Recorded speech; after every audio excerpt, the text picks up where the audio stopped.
किसान की वैल्यू हो, किसान मजबूत हो, किसान की आर्थिक स्थिति नहीं। आज जो मॉडर्न खेती कर रहे हैं उसमें जहरीले फर्टिलाइजर डाल, पेस्टिसाइड, इंसेक्टिसाइड, ये हमारी जमीन के लिए तो जहर है। और भारतीय किसान संघ के राष्ट्रीय अध्यक्ष बलवीर जी जैसे चिंतक, सम्मानित मंच उपस्थित किसान भाइयों, माता बहनों, मैं आभारी हूँ डॉक्टर अतुल गुप्ता का। इन्होंने मुझे एक ऐसे कार्यक्रम में बुलाया जहां कृषि मंत्री होने के बाद भी मेरे को उन चीजों की जानकारी नहीं है। और यह नए नए आइडिया है जिसमें बलवीर सिंह जी ने बताया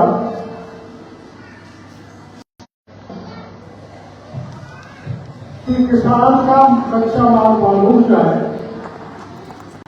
उसके प्रोडक्ट बाई प्रोडक्ट उनकी प्रोसेसिंग यूनिट लग जाए तो देश का किसान आत्मनिर्भर होगा, तो मेरा भारत देश भी पूरी तरह से आत्मनिर्भर हो जाएगा। मैं बलवीर सिंह जी के साथ बैठूंगा, बेरोजगारी को लेकर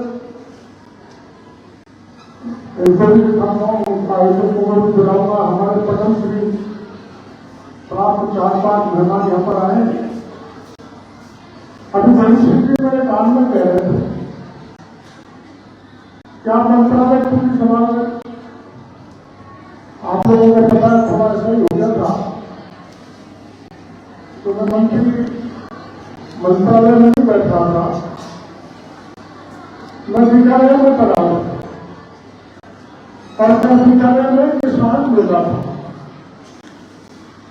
उसमें सोशल व्यवस्था लगी थी, 6-7 जिलों के किसान थे। मैं वही घोषणा कर गया और अब मैं भारती जी को भरोसा देना चाहता हूं, आप जैसे लोगों के मार्गदर्शन में किसानों को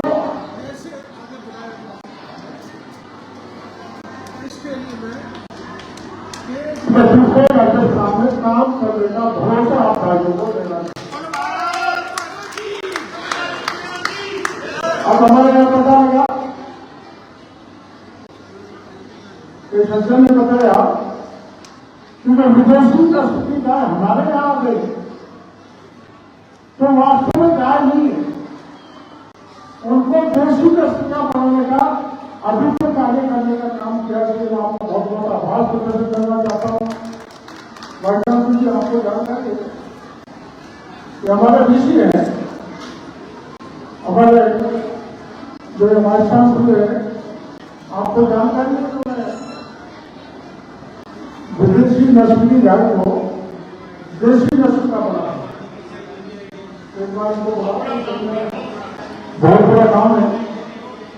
और देशी गाय आप जितने घी खा लो, आप जब तक देशी घी मिलता तब तक मन अच्छा नहीं लगता, स्वास्थ्य अच्छा बनता। और गौ माता का दूध और गौ माता का घी तो अमृत समान है, उसको अपन को उपयोग करना चाहिए। जो हम मिलना दुर्लभ है, जब तक गौ माता नहीं बचेगी, गौ माता का संबंध नहीं होगा, गौ माता का गौ पालन चिंता करके ध्यान देकर उसका पालन नहीं करेंगे, तो आपको पता है हमारे देश में, हमारे इलाके में गौ माता का वध होना ये चिंता का विषय है। इसलिए गौ आधारित कृषि करने का जो आइडिया आज चिंतन होगा, उसमें वे कृषि पे गौ माता के गोबर से, लेकिन मेरी जनता पता नहीं है, जो अतुल गुप्ता जी ने बताया, तो हमने पूरे गौ माता का गोबर एक्सपोर्ट किया है। तो एक आंकड़ा बताते हैं, 192 मेट्रिक टन गौ माता का भारत से पहली बार गो एक्सपोर्ट किया है। गोबर, जिससे कुवैत में आमूल परिवर्तन आया। जब हमारी गाय का गोबर कुवैत में नहीं भी जा सकता है, तो मैं किसान भाइयों को कहना चाहूंगा, घर में जो गंगा आई हुई है, उस गंगा को काम में लेकर आप आगे बढ़े, प्रगति करें और नेचुरल खेती की तरफ बढ़े। प्राकृतिक खेती महत्वपूर्ण है, इसलिए महत्वपूर्ण है कि हम आज की मॉडर्न खेती कर रहे हैं, उसमें जहरीले फर्टिलाइजर डाल, केमिकल दे रहे, पेस्टिसाइड, इंसेक्टिसाइड, ये हमारी जमीन के लिए तो जहर है, हमारी जमीन को तो बंजर कराएंगे। लेकिन हमारे देश में जो बीमारी फैल रही है, हमने कभी नहीं सुना था कि गांव में इतनी डायबिटीज शुगर हो जाएगी। गांव में हम जब थे तो हम ब्लड प्रेशर का नाम नहीं जानते थे। कैंसर हो रहा है, डायबिटीज हो रहा है, लोगों में डिप्रेशन हो रहा है, एस्थमा हो रहा है, अनेकों प्रकार की बीमारी का अगर कोई कारण है तो जहरीला खाद, जहरीली दवाएं जो हम फसलों में डाल रहे हैं, वो जहरीली पैदा तैयार कर रहे हैं, जो देश की जनता उस जहरीली पैदावार को खाके बीमार पड़ रही है।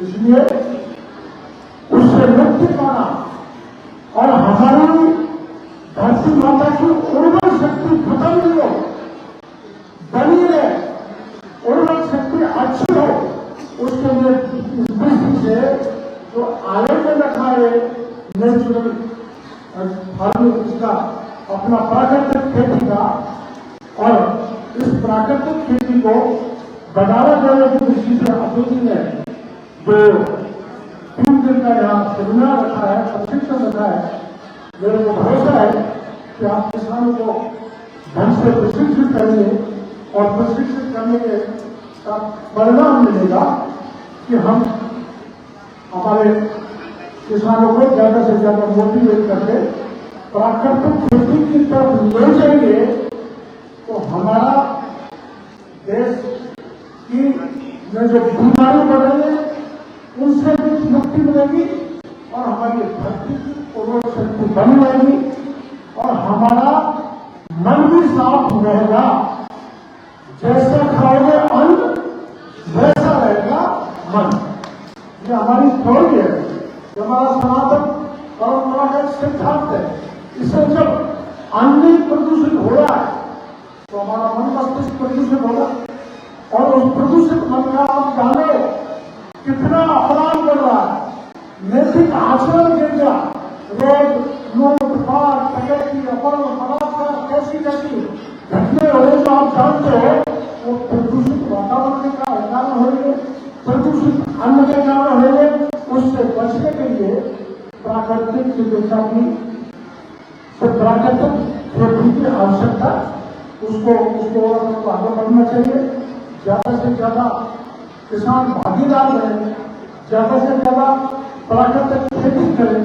प्राकृतिक मतलब प्रकृति की तरफ, प्रकृति का सेवन करना, जिससे पर्यावरण भी मिले। अब हम जितना भी ये मॉडर्न खेती कर रहे हैं, जिसमें सरकार अनुदान देती है खाद, बीज, फर्टिलाइजर में, उसमें पर्यावरण बिगड़ रहा है और प्रदूषण फैल रहा है। इसलिए पर्यावरण को मजबूत करना है और प्रदूषण को मुक्ति पानी है। तो मेरा सब आप भाइयों से प्रार्थना है कि आप प्राकृतिक खेती की ओर में यहाँ से प्रशिक्षण लेने के बाद अपने इलाके में जाकर प्राकृतिक खेती की तरफ लोगों को मोटिवेट करें। और गाय में तो समूचा धर्मार्थ समाया हुआ है। सनातन धर्म में उस गाय की हम पूजा करते हैं और आज गाय की स्थिति हमारे देश में क्या है वो नहीं होनी चाहिए। हम गौपालक हैं, गौभक्त, भगवान कृष्ण खुद गौपालक थे, उस भगवान कृष्ण की हम संतान हैं। और अगर उसकी बंशी से दूध को देने वाली गाय का हम नहीं पूजेंगे तो फिर पूजा किसकी करेंगे? अगर गौ को भक्ति भाव के साथ अपने पूजा तो हमारा सनातन धर्म को कभी भी किसी प्रकार का खतरा होने वाला नहीं है। इस बात की गारंटी मैं आपको दे दूं। मैं जैसे सारा विचार सुनकर मैंने तय किया है कि जो कृषि के क्षेत्र में एक्सपर्ट लोग हैं उनकी बुलाकर मैं कृषि विभाग की तरफ से सेमिनार करूंगा, हमारे वाइस चांसलर को उसमें शामिल करूंगा, ताकि हमारी सरकार और अपने स्तर पर जो कृषि क्षेत्र में एक्सपर्ट लोग हैं वो मिलकर कोई ऐसा इंटीग्रेटेड कार्यक्रम प्रदेश में लागू करे जिससे किसान की बेहतरी हो, किसान मजबूत हो, किसान की आर्थिक स्थिति बने। और मेरे बगल में पानी भी बैठे हैं जो इनको पदक मिला, ये कहे मैंने पॉली हाउस बनाया और होममेड पॉली हाउस है। अब हम पॉली हाउस लेते हैं तो 2 घंटा आ जाता है तो फिर उठ जाता है, उस पर खूब 90% सब्सिडी देते हैं। अगर हाउस मेड पॉली हाउस मेरे को यही जानकारी मिली है, ऐसे जो किसान अपने स्तर पर तैयार कर रहा है, ऐसे जो भी प्रोजेक्ट है उनके एक्सपर्ट को हम बुलाएंगे, सरकार के साथ बैठेंगे और उनको हम कैसे प्रमोट कर सकते हैं ऐसा प्रयास हमारी सरकार करेंगे। इस सब्सिडी पर ज्यादा लंबे समय करके हम दूध का कटोरा लेकर सरकार के सामने खड़े, इस आदत को भी खत्म करना होगा। हमको खुद को आत्मनिर्भर होगा और अपने निर्भर होना पड़ेगा और अपने स्तर पर गौ का पालन करना, गौ का संवर्धन करना और गौ आधारित कृषि को आगे बढ़ाना, इसके लिए आपका प्रयास अतुल जी सराहनीय है। और आपने बताया कि हमारे बहुत सारे ग्रुप में वो भी काम कर रहे हैं और मैं हमारी सरकार ऐसे हर अभियान के साथ है जिसमें गौ पालन हो, गौ आधारित खेती हो और प्राकृतिक खेती को प्राथमिकता मिले। हम आपके साथ कंधा से कंधा मिला के हम आपको सहयोग करेंगे।